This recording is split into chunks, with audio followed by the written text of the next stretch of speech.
अज्ञानतिमिरान्धस्य ज्ञानाञ्जनशलाकया चक्षुरुन्मिलितं येन तस्मै श्रीगुरुवे नमः। वाञ्छाकल्पतरुभ्यश्च कृपा सिन्धुभ्यैव च पतितानां पावनेभ्यो वैष्णवेभ्यो नमो नमः। नमो महावदन्याय कृष्णप्रेम प्रदायते कृष्णाय कृष्ण चैतन्य नाम्ने गौरत्विषे नमः।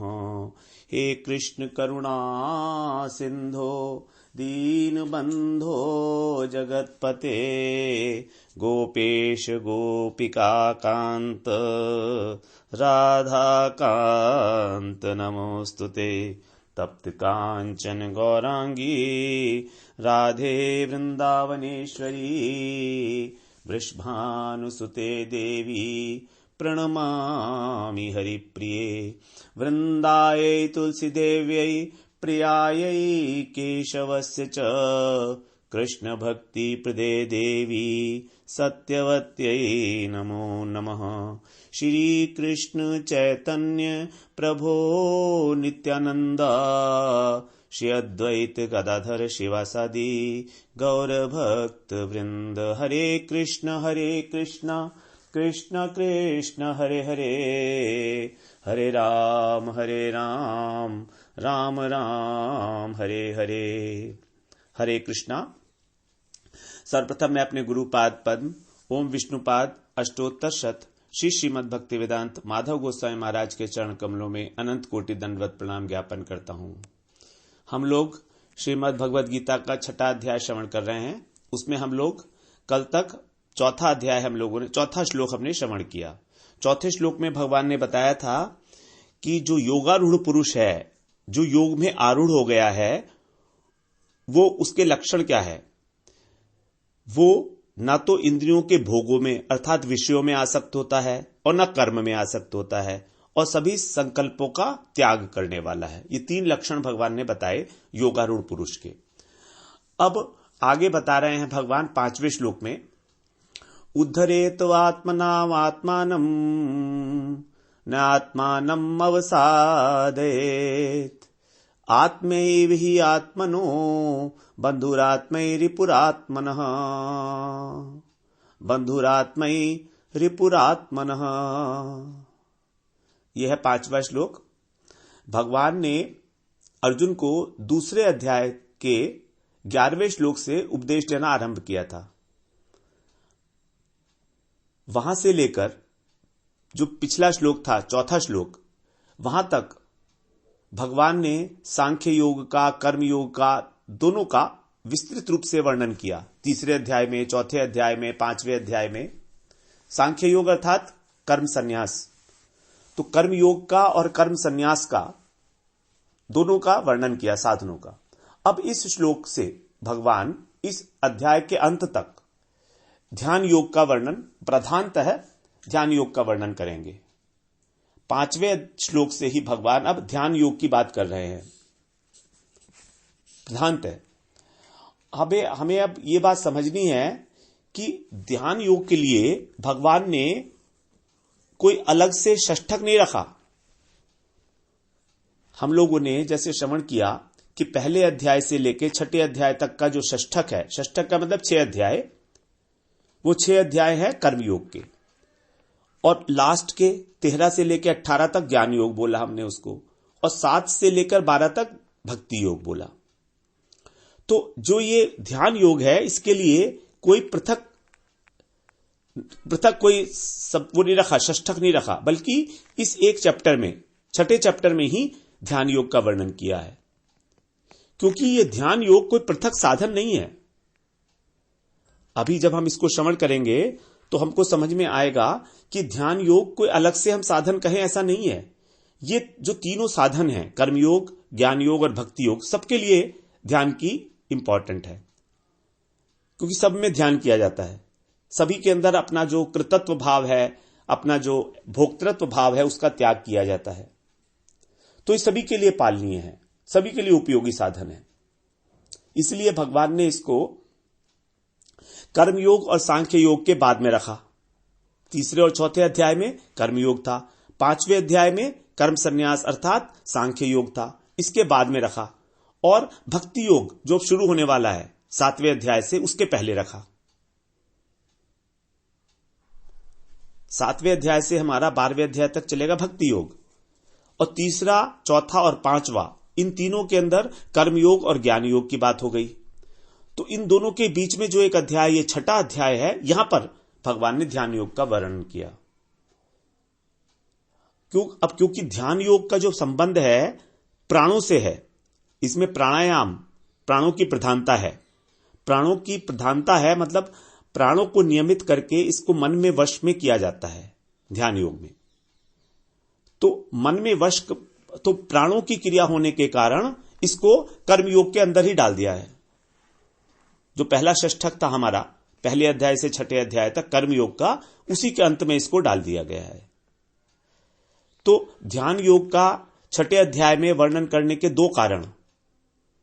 पहला कारण कि प्राणों की क्रिया प्रधान होने के कारण इसको भी कर्मयोग के अंतर रखा गया, क्योंकि कर्मयोग में इंद्रियों की क्रिया है और ध्यान योग में प्राणों की क्रिया है, और इंद्रियां और प्राण ये दोनों ही राजसिक अहंकार से उत्पन्न हुए हैं।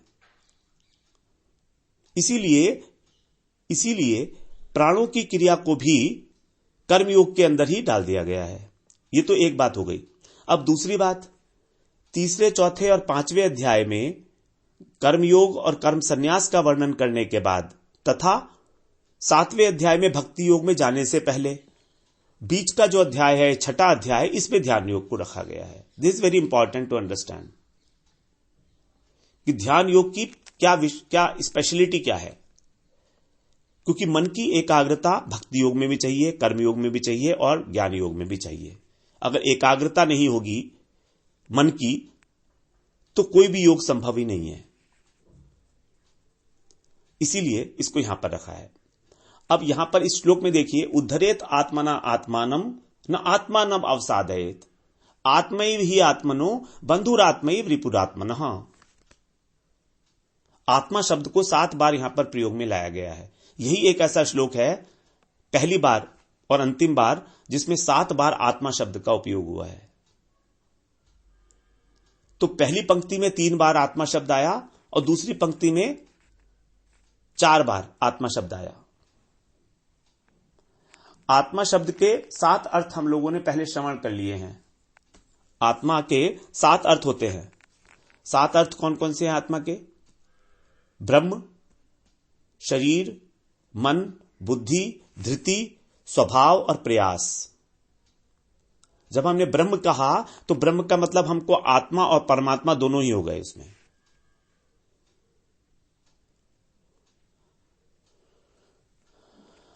तो अब इन 7 अर्थों में से कुछ अर्थ जो है वो यहां पर एप्लीकेबल हो जाएंगे इसी श्लोक में।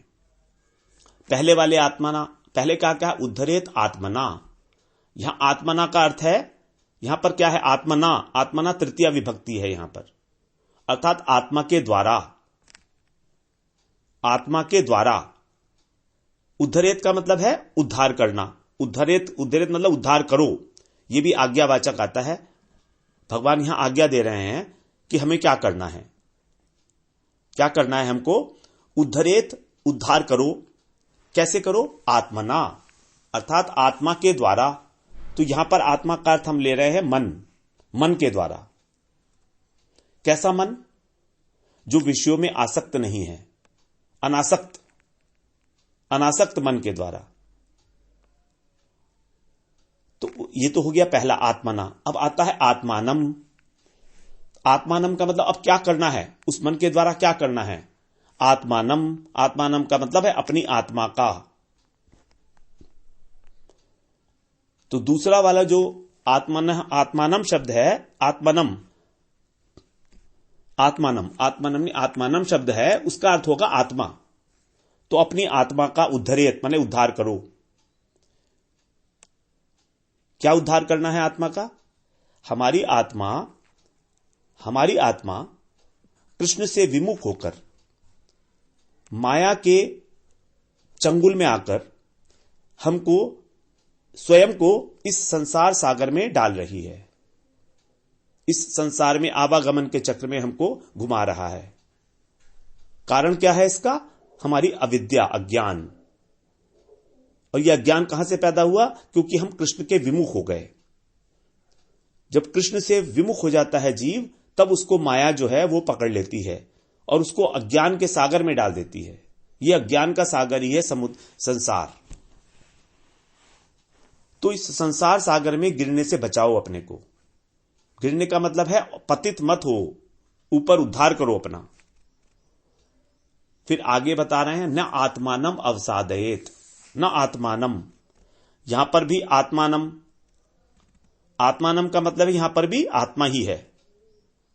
जैसे हमारा दूसरे का अर्थ था, दूसरी बार जब आत्मानम आया था तो उसका अर्थ था आत्मा, और यहां पर भी वही अर्थ है, न आत्मानम, यहां पर भी आत्मा।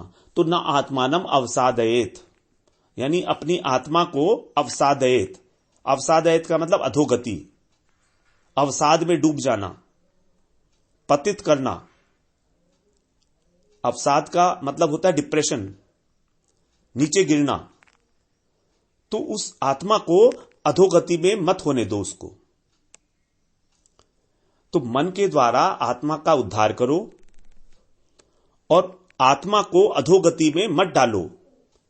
क्योंकि यदि अगर हम अभी नहीं संभलते हैं, अगर हम इस संसार में आसक्त होकर जैसे हम कर्म करते चले आए हैं वैसे ही कर्म करते रहेंगे, तो यह बिल्कुल निश्चित समझिए कि हमारी अधोगति होगी ही होगी।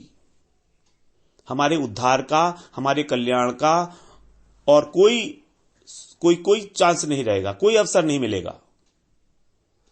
कारण क्या है कि संसार हमको इतना आकृष्ट कर रहा है, संसार की वस्तुएं, कि हमारी जो आसक्ति है उसके प्रति दिन प्रतिदिन बढ़ती चली जा रही है। और संसार के प्रति आसक्ति का बढ़ना इस बात का लक्षण है कि हमारी आत्मा का पतन अवश्यम भावी है। यह बिल्कुल सत्य बात है। पूरी भगवत गीता का उद्देश्य यही है कि हम अपनी आत्मा को और अधिक पतन में ना डालें, उसका उद्धार करें। और उस उद्धार करने के लिए ही भगवान ने हमको ये स्थूल शरीर और सूक्ष्म शरीर दिया है।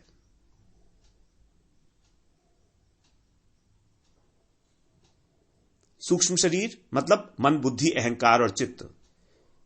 यही है हमारे पास उपकरण, यही है हमारा अंतःकरण। इन्हीं से हमको काम करना है। They are the instruments we have to work with to elevate the status of our soul, to elevate the consciousness of our soul. हमारी आत्मा का जो चेतना का स्तर है वो अभी जो नीचे जा रहा है, उसको ऊपर उठाने के लिए एक ही हमारे पास साधन है। और वो साधन क्या है? हमारा मन, बुद्धि, अहंकार और चित्त। इनका हमको उपयोग करना है उचित रूप से, तभी हम अपनी आत्मा का उद्धार कर सकते हैं। तो भगवान का जो उद्देश्य है इस आत्मा को दो आवरण देने का, स्थूल शरीर का और सूक्ष्म शरीर का, मनुष्य योनि के अंदर, ये उद्देश्य ही यही है कि उन्होंने इस अंतःकरण में मन, बुद्धि, अहंकार और चित्त, इसके अंदर जो चेतना है वो और योनियों से अधिक थोड़ी मात्रा में दी है। विवेक शक्ति थोड़ी अधिक दी है, चेतना का अधिक प्रकाश है, जो कि दूसरी योनियां, स्थावर योनि और तिर्यक योनि में नहीं है अवेलेबल। स्थावर योनि होती है पेड़ पौधों की योनि, पर्वत जो मूवेबल, इमूवेबल है, चलते नहीं है, स्थावर। और तिर्यक का मतलब है पशु, पक्षी, कीट, पतंग। उन योनियों में जो हमारी चेतना का स्तर है, आत्मा की चेतना का, वो और भी अधिक नीचे है। इसीलिए उसको बोला गया था, स्थावर योनि को बोला गया आच्छादित चेतन। जब चेतना पूर्ण तरह से आच्छादित है। और पशु योनि को बोला गया संकुचित चेतन, उसमें संकुचित है। लेकिन यहां पर जो है ये मुकुलित चेतन है। मनुष्य योनि मुकुलित, अर्थात ये मुकुलित, मुकुल का होता है जो बड फॉर्म जो होती है, अभी फूल नहीं बनी है, कली के रूप में है अभी ये मुकुल। कली होती है ना, जैसे पौधे में एक कली लगती है, तो कली क्या है, उसमें एक संभावना पैदा हो गई है कि वो फूल बन सकती है। वो बने या ना बने, ये दोनों संभावनाएं हैं। वो कली की कली ही मुरझा सकती है एज इट इज।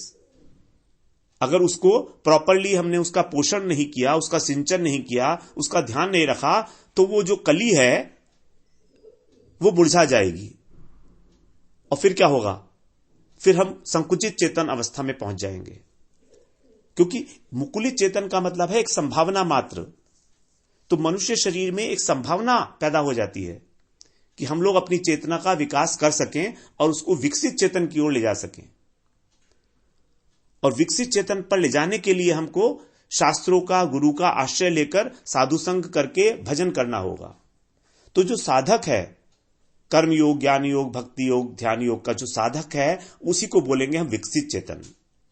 अब वो विकसित हो चुकी है कली, जो पहले मुकुल के रूप में थी, अब वो विकसित हो गई है फूल के रूप में। लेकिन अभी उसमें फल नहीं लगा है। फल लगेगा जब वो पूर्ण विकसित चेतन पर पहुंचेगी। That is the last stage of the chetana और कॉन्शियसनेस।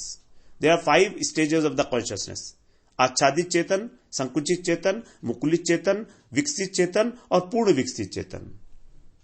जब सिद्ध अवस्था में पहुंच जाता है व्यक्ति, तब उसको बोलेंगे हम पूर्ण विकसित चेतन। और जो लोग साधना कर रहे हैं उनको बोलेंगे विकसित चेतन। और जो साधना नहीं कर रहे, जिनको भगवान से कोई लेना देना ही नहीं है, वो एक मुकुलित चेतन मात्र हैं। और अगर वहां पर हम डेलिबरेटली, यत्नपूर्वक ये प्रयत्न नहीं करते कि हम साधन करें भगवान को जानने का प्रयत्न करके, तो हमारी अवस्था उससे नीचे की ही ओर जाएगी। क्योंकि प्रकृति का नियम है, अगर हम ऊपर नहीं उठेंगे तो काल क्रम के और स्वभाव के माध्यम से जो इस प्रकार का हमारा वातावरण है, हमारा पतन अवश्यम भावी है। और ऊपर उठने के लिए हमको यत्न करना पड़ेगा, डेडिकेटेडली, डेलिबरेटली, अपने आप से ही जो जिज्ञासा करनी होगी कि ब्रह्म क्या है, परमात्मा क्या है, मैं कौन हूं, मेरा क्या कर्तव्य है। ये जिज्ञासा हमको खुद करनी होगी ऊपर उठने के लिए, विकसित चेतन अवस्था में जाने के लिए। तो अभी हमारी अवस्था है मुकुलित चेतन। तो यहां पर बता रहे हैं कि अपनी आत्मा को कभी भी अधोगति में ना जाने दे, अर्थात उस मुकुलित चेतन अवस्था से संकुचित चेतन अवस्था में ना चला जाए आत्मा। अगर कुछ नहीं करेंगे तो वही, तभी तो कहा उद्धार, उद्धरेत का मतलब ऊपर उठना। अब जब हम ऊपर उठते हैं तो हमको प्रयत्न करना पड़ता है, लेकिन नीचे गिरने के लिए कोई प्रयत्न नहीं करना पड़ता। सीढ़ी पर हम ऊपर चढ़ रहे हैं तो हमको प्रयास करना पड़ता है, एक स्टेप, दूसरा स्टेप, तीसरा स्टेप। लेकिन जब नीचे गिरते हैं तो धड़ाम से नीचे गिर जाते हैं। फिर हमको कोई रोकता नहीं है, नीचे ही आ जाते हैं, फिर सीधे अधोगति में चले जाएंगे। तो यहां बता रहे हैं न अवसादयेत, अपनी आत्मा को अवसाद में मत डालो,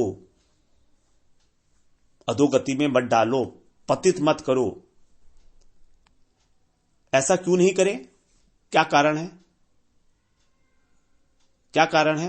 तो यहां बता रहे हैं आत्मैव ही माने क्योंकि, ही का मतलब है क्योंकि, आत्मैव ही आत्मनो। आत्मैव का मतलब है, पहले शब्द का अर्थ हुआ आत्मैव का मन। आत्मा एव अर्थात आत्मा ही, अर्थात मन ही,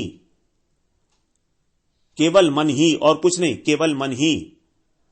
आत्मनः, आत्मनो का मतलब है आत्मा। तो केवल मन ही आत्मा का क्या है? बंधु है, बंधु। और आत्मैव रिपुरात्मन है, और मन ही आत्मा का शत्रु है। मन के द्वारा आत्मा का उद्धार करो, आत्मा को अधोगति में मत डालो, क्योंकि मन ही आत्मा का बंधु है और मन ही आत्मा का शत्रु है। मन ही मित्र है और मन ही शत्रु है। तो यहां पर आत्मा के दो ही अर्थ घटित हुए, एक आत्मा और एक मन। तो यहां पर सारा का सारा छठा अध्याय मन के ऊपर है। अर्जुन के जो आगे प्रश्न आएंगे वो भी मन से ही संबंधित हैं कि मन वायु की तरह चंचल है, इसको कंट्रोल कैसे करें। इसका नाम ही है आत्मसंयम योग। आत्मसंयम का मतलब मन का संयम। अगर मन को संयमित कर लिया फिर क्या हो गया, फिर तो सब कुछ पार हो गया, क्योंकि मन ही है लगाम और इंद्रियां हैं घोड़े। अब घोड़ों को संयमित करना है तो लगाम टाइट होनी चाहिए, और लगाम ढीली है तो पतन होगा ही होगा। और रथी है आत्मा और सारथी है बुद्धि। तीसरे अध्याय में हम लोग श्रवण कराए हैं, अंतिम लास्ट के 2-3 श्लोक जो थे उसमें यही था कि किस प्रकार से एक जो है उत्कृष्ट है ये वस्तु। इंद्रियों के ऊपर मन के ऊपर बुद्धि, और बुद्धि जो है वो सारथी है, और रथी कौन है, वो है आत्मा, और शरीर है रथ। तो जो मालिक है वो है आत्मा। तो ये उत्तरोत्तर श्रेष्ठ होते चले जाते हैं। तो अगर हमारा सारथी ठीक नहीं है तो हमारी लगाम ठीक नहीं होगी, तो फिर जो इंद्रियां हैं, घोड़े हैं, वो हमको गड्ढे में ले जाएंगे और रथी का पतन हो जाएगा। रथी मतलब आत्मा। तो आत्मा के पतन होने में सबसे मुख्य भूमिका है सारथी की और मन की। सारथी की और मन की दोनों की भूमिका है यहां पर। तो मन ही आत्मा का शत्रु है और मन ही आत्मा का मित्र है।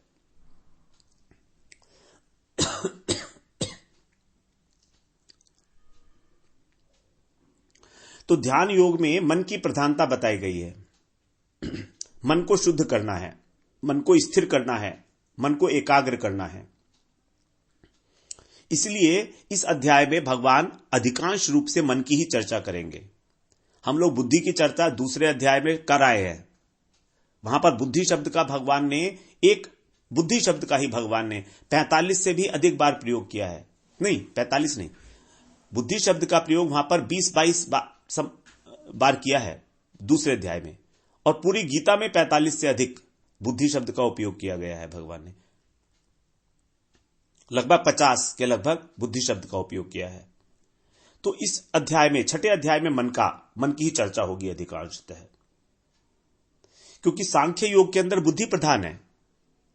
आप इस बात को हम लोग समझ लें, सांख्य योग मतलब ज्ञान योग में बुद्धि की प्रधानता है, और जो ध्यान योग है जहां पर हम ये बात कर रहे हैं, यहां पर प्राणों के नियमन के द्वारा मन को एकाग्र करने की प्रधानता है। ये दो अलग अलग प्रकार के जो योग हैं, इसमें सांख्य योग में क्या होता है, विवेक धारण करना होता है, आत्म अनात्म विवेक। वो तभी धारण हो सकता है जब हमारी बुद्धि एक निष्ठा हो, निश्चयात्मक बुद्धि, व्यवसायत्मिका बुद्धि। तभी हमारा विवेक जो है वो जागृत होता है, स्ट्रांग होगा। तो वहां पर बुद्धि की आवश्यकता थी। दूसरे अध्याय में सांख्य योग का मेंशन किया था भगवान ने, और यहां पर छठे अध्याय में मन की एकाग्रता, क्योंकि ध्यान योग में मन की ही प्रधानता है। क्योंकि हमको जाना कहां है, हमको करना है धारणा, ध्यान, समाधि। तो अब ये देखिए कि आत्मा के पतित होने के कारण क्या है। आत्मा किस प्रकार से पतित हो जाती है, अधोगति में चली जाती है, अवसाद में कैसे चली जाती है आत्मा। उसका कारण है इंद्रियां। इंद्रियां जो हैं अपने अपने विषयों में जब अधिक आसक्त हो जाती हैं, अतिशय आसक्ति हो जाती है। A man of strong likes and dislikes, जिसको आजकल बोलते हैं हम लोग कि ये बहुत शौकीन आदमी है, नए नए शौक पालता है। वो अतिशय आसक्त है भोगों के अंदर, अतिशय रूप से। उसको लगता है कि जीवन का उद्देश्य ही केवल एकमात्र भोग करना है। मैं ये खा लूं, मैं यहां पर घुमाऊं, मैं ऐसे सुख प्राप्त कर लूं, ज्यादा से ज्यादा पूरे संसार का जो है धन दौलत मुझे मिल जाए। हम लोग श्रवण कराए हैं एक बार, राजा ययाति, उन्होंने कहा है कि अगर संसार की सारी दौलत और सारी स्त्रियां एक मनुष्य को मिल जाएं तो भी वो उसकी इच्छा को पूरा नहीं कर सकती, एक व्यक्ति को। इतना बड़ा है, इसीलिए भगवान ने बोला था कामना कैसी है, महाशनो महापापमा, महाशनो, इसका कभी पेट नहीं भर सकता है। तो ये इंद्रियां हमको विषयों में आसक्त करती हैं, और इंद्रियों का राजा है मन, अर्थात लगाम और इंद्रियां रूपी घोड़े। तो घोड़ों को केवल मन ही वश में कर सकता है। तो इसीलिए यहां पर मन ही प्रधान विषय हो गया हमारा। अब यदि हमारा उद्देश्य है कि हम योगारूढ़ हों, योग पर आरूढ़ होना, अर्थात उस पर चढ़ना, तो हम लोग ये आशा नहीं कर सकते कि कोई हमको गोदी में लेके घोड़े पर चढ़ा देगा। इसका कोई आधार नहीं है। इसका कोई आधार नहीं है कि हमको कोई गोदी में लेके और घोड़े पर चढ़ा देगा अपने आप से। जब हम ध्यान योग के अंदर जा रहे हैं, यहां पर यह बात बड़ी विशेष रूप से समझ लें हम लोग कि हम लोग अभी चर्चा कर रहे हैं केवल ध्यान योग की। जो साधक ध्यान योग का अवलंबन कर रहा है, उसके लिए जो भी बातें कही जाएंगी वो उसी के लिए कही जाएंगी, न कि भक्ति योगी के लिए। भक्त के लिए ये सारी बातें एज इट इज एप्लीकेबल नहीं हो सकती हैं। एज इट इज भक्त की तो स्टेटस ही बिल्कुल अलग है भक्त का, वो हम लोग आगे बात करेंगे उसकी। तो यहां पर भगवान इसीलिए कह रहे हैं उद्धरेत, कि अपना उद्धार करो, मतलब उठो, नीचे से ऊपर उठने के लिए। क्योंकि अभी जो है वो साधक नीचे खड़ा है। अब जो स्वयं नीचे खड़ा है वो हमको कैसे ऊपर उठा देगा? अगर हम सोचें कि कोई व्यक्ति हमको ऊपर उठा देगा, तो कैसे उठा देगा जब वो तो नीचे ही खड़ा है स्वयं खुद ही। अवधूत गीता में एक शब्द आया है, एक पद आया है, उसमें बोला गया है स्वमेव तत्वम स्वमेव बुद्धम, अर्थात तुम स्वयं ही तत्व हो और उस तत्व को तुम्हें ही समझना पड़ेगा। स्वमेव बुद्धम, तुम्हें ही समझना पड़ेगा। किसी और का ज्ञान, उधार का ज्ञान काम नहीं आएगा। यहां पर जो और लोग हैं जिन्होंने उस अवस्था को प्राप्त कर लिया है, वो हमें केवल दिग्दर्शन मात्र कर सकते हैं। दिग्दर्शन का मतलब है, दिग का मतलब है दिशा, अर्थात वो हमें दिशा बता सकते हैं कि तुम्हें इस दिशा में जाना है। लेकिन जो प्रयत्न है, जो जिज्ञासा है, वो तो हमको स्वयं ही करनी पड़ेगी। इसीलिए भगवान यहां पर स्पष्ट रूप से आदेश दे रहे उद्धरेत, कि अपना उद्धार करो। यह आज्ञा सूचक वाक्य है कि तुम अपनी आत्मा का उद्धार स्वयं करो। तुम्हारे हृदय में जो कूड़ा करकट भरा हुआ है, जो अनर्थ भरे हुए हैं, काम, क्रोध, लोभ, मोह, मद, मत्सर, मान, प्रतिष्ठा, धन संपत्ति की आशा, ये सब जितने अनर्थ हैं, जितने अपराध हैं, इसको सबको उतार कर फेंक दो। अपने हृदय की सफाई करो। क्योंकि तुमने कभी अपने अंतःकरण में झांक कर ही नहीं देखा। अब जब झांक कर ही नहीं देखा तो तुम उसमें क्या झाड़ू लगाओगे? तो भगवान यहां पर कह रहे हैं तुम झाड़ू तुम्हें ही लगानी पड़ेगी। इसीलिए तुम स्वयं ही अपनी आत्मा का उद्धार करो। उत्कृष्टम धारयेत, उत्कृष्टम धारयेत मतलब अपने मदद स्वयं ही करे। भगवान, हम लोगों ने यह भी श्रवण किया है कि जो अपनी मदद स्वयं नहीं करता, भगवान उसकी मदद नहीं करते। This is a very common proverb, एक कहावत है ये। God helps those who help themselves, God helps those who help themselves, अर्थात जो खुद प्रयत्न करते हैं, प्रयास करते हैं, साधन करते हैं, भगवान भी उन्हीं की ही मदद करेंगे। तो हम लोग इसी को आगे श्रवण करेंगे। वांछा कल्पतरुभ्यश्च कृपा सिंधुभ्येव च पतितानां पावनेभ्यो वैष्णवेभ्यो नमो नमः।